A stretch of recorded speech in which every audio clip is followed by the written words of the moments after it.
Okay, so I went on this trip to Minneapolis. I went with Noel. This is Noel. This is Noel looking introspective while driving. This is Noel looking stupid in his sunglasses. This is Darth Vader picketing at Kmart.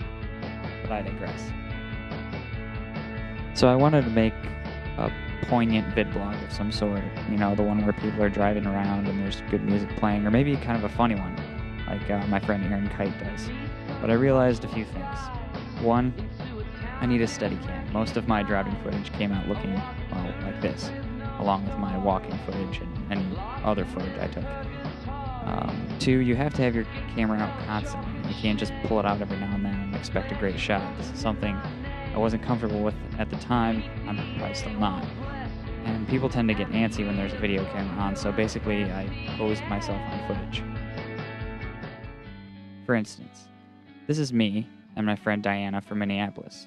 This is at the summer intern program in 2003. This is me and my friend Diana at her wedding reception about 1 year later, so in 2004. And this is me and my friend Diana and her husband Mike catching up. Oh wait, there isn't any footage because I'm an idiot and I forgot about the camera. This is just one thing I wish I had gotten some video of.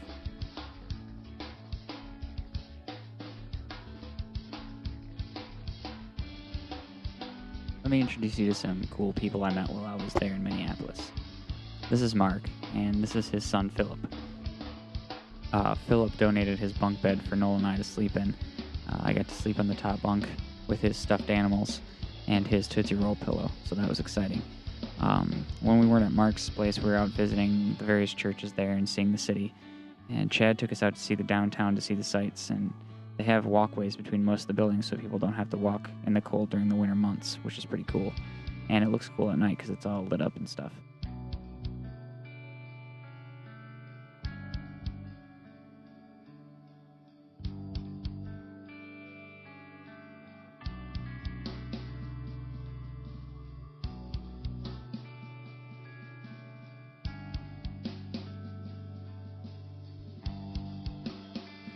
They also have this really cool venue called First Avenue where all or most of the acts that have played there wrote their names on the stars outside of the building.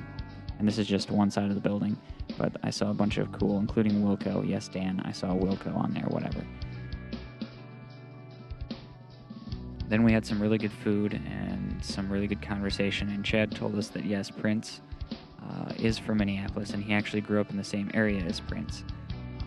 Prince has a purple house and would often be seen at the gas station gassing up his purple motorcycle, which I found quite humorous.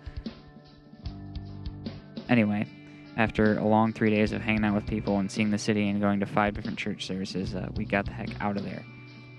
And I realized something on the way home, is that I'm in a metal tube rocketing through the atmosphere at 505 miles per hour and a cruising altitude of 20,000 feet.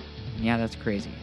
We say that all the time, it's crazy, but what's even crazier is that myself and most of the other people on the plane were just bored. And I thought that it was weird how this had become routine, how this amazing thing that we do, we're just desensitized to it.